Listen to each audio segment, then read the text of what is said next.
This past Monday, Bethesda survived a massacre. And yeah, I picked that word on purpose. Microsoft just ran the biggest restructuring in the entire history of Xbox. Thousands of people lost their jobs in one morning. Whole studios got spun off or sold. And when the smoke cleared, Fallout was still standing. It made the protected list. That short little group of franchises, Microsoft says it's gonna pour everything into from here on out. So this is good news, right? Your favorite post-nuclear franchise is safe. Crack open a Nuka-Cola, we made it. Here's the problem. We've all watched this studio's slow decline for years now. And if there's one thing I've learned about how Microsoft operates in 2026, it's that protected doesn't mean what you think it means. Being a flagship at a company that just torched a fifth of its own workforce is not a comfy place to sit. It's the spot where the pressure's highest. So let's break down what actually happened and what it does to Fallout. Let's get into it. The numbers first.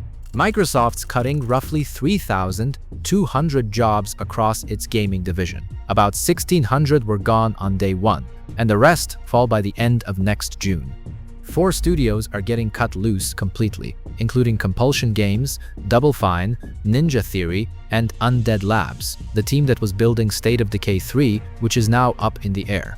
A 5th studio, Arcane, the Dishonored team, is sitting in limbo, and their superhero project, Marvel's Blade, reportedly blew past its budget and might not survive at all. And this touched everyone: Activision, Blizzard, Mojang, and yeah, Bethesda and ZeniMax.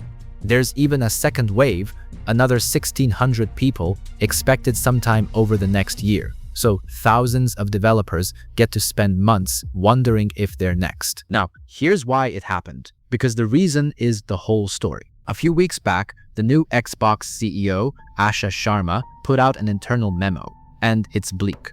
Over 5 years, Microsoft poured more than $20 billion into gaming, not even counting the Activision deal.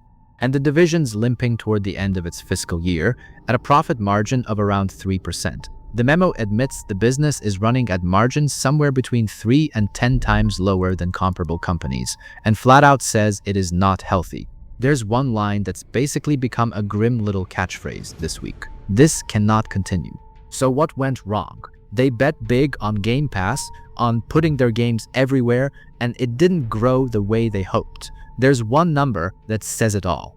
Putting Call of Duty on Game Pass on day one, letting people play it through a subscription instead of buying it, reportedly cost Microsoft around $300 million in sales it never made. And then the hardware crisis hit on top of that.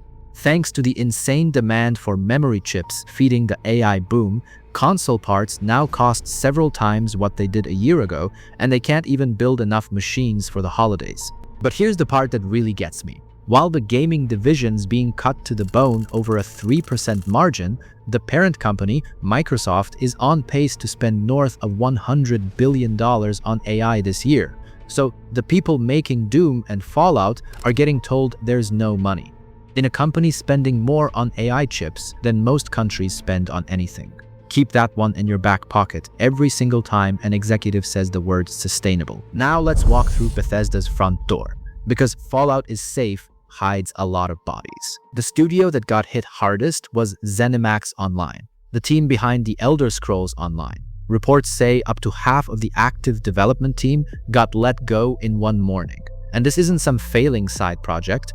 That game's pulled in around $2 billion over its life, with 24 million players. And it's the who that stings, not just the how many. These weren't fresh hires. One developer had been there nearly 15 years. Another, 19 years, gone on a Monday. Community managers, who'd been the face of that game for a decade, cleared out in a single round of HR meetings. Over at ID Software, the legendary Doom and Quake studio, a longtime dev went public, saying about half of them got cut too, even while Microsoft insists Doom's still a priority. The Bethesda Workers Union put it better than I can. They pointed out that this has become an annual routine. Over 10,000 developers already cut across the company in earlier rounds, and leadership decided that wasn't enough. Their question was simple: when does the cycle actually end? Nobody at the top has an answer.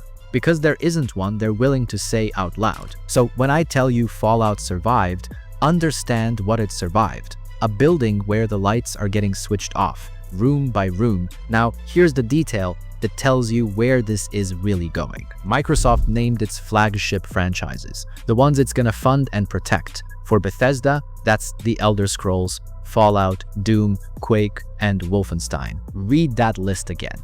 Notice what's missing. Starfield. Starfield was Bethesda's big new thing.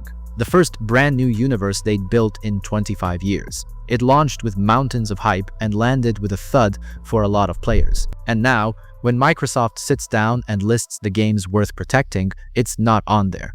The message is pretty clear. The era of Bethesda taking a big swing on something new is over for the foreseeable future. You get safety for the big names in exchange for the studio never surprising you again. The next decade is going to be sequels and remasters, built by teams that just watched half their coworkers walk out the door. Comfort food, cooked in a kitchen that's missing half its cooks. So where does that leave Fallout 5? The game every single one of you actually cares about. Painfully far away. Bethesda's been clear over and over that Elder Scrolls 6 comes first, and Fallout 5 doesn't enter full development until that's done. Elder Scrolls 6 isn't expected until somewhere around 2028 or 29. Stack Fallout behind it. And realistically, you're looking at 2030 at the earliest. And here's the cruel irony. Gutting the studios that make these games is the single worst way to speed them up. When you cut half a team, you don't just lose bodies. You lose the people who knew how the thing actually works. Now, there is one real bright spot buried in all this. Microsoft's reportedly handing a brand new Fallout to Obsidian, the New Vegas team, with Josh Sawyer directing. And that one actually matters. It matters enough that I gave it its own video, which is up on the channel right now. So I'm not going to repeat myself here. Go watch that one next. It's the good news in a week that badly needed some. Because in the meantime, the thing actually holding this franchise together is the remasters. Bethesda's reportedly remastering Fallout 3 and New Vegas on the same blueprint that made the Oblivion remaster a surprise smash last year. After this week, that's not a nice little bonus anymore. It's the plan.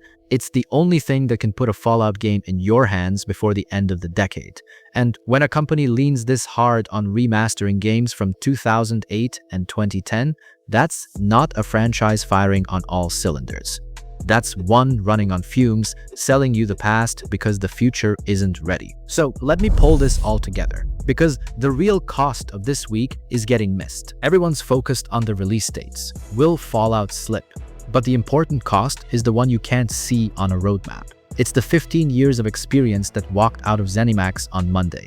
It's the fact that the next Elder Scrolls and eventually the next Fallout are gonna get built by studios that got cut down and told to do more with less, all while the parent company spends $100 billion on AI in the building next door. And this is the pattern I keep coming back to on this channel. The broken anniversary edition. The PlayStation players who lost content they paid for, now this. A company that makes the calls at the top and sends the bill straight down to the bottom, to the developers and to you. 2 years ago, they shut down Arcane Austin and Tango Gameworks. Last year, 9,000 jobs. This year, another 3,200. The turning point keeps turning, and it only ever turns one direction. So, no, I'm not going to tell you to feel sorry for a giant corporation. I'm telling you to watch what they do, not what they say.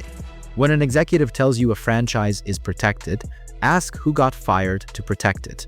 When they promise faster development, ask how you speed anything up by removing the people who make it. The answers aren't comforting, but they're honest. And honest is the whole point of this channel. Fallout's a flagship, it's protected, and that protection means it's gonna get squeezed to justify everything Microsoft just did. The calls aren't coming from Maryland anymore, they're coming from Redmond, and Redmond just showed us exactly how much a beloved franchise is worth to them when the margins get tight. And that's the part one keep chewing on. For years, we all kind of joked that Fallout was too big to fail, too beloved to ever really get messed with. This week put that idea to bed. Nothing at a company like this is too big to touch. It just changes who's holding the knife. I want to know where you land on this. Does flagship status actually help Fallout? Or does gutting these studios just push it even further out? Drop it in the comments. I read every single one. And if you want to stay on top of this as it unfolds, and trust me, there's a lot more coming, hit subscribe. Next up, we're digging into whether that Fallout 3 remaster really shadow drops this summer. Until then, keep your saves backed up and watch what they do.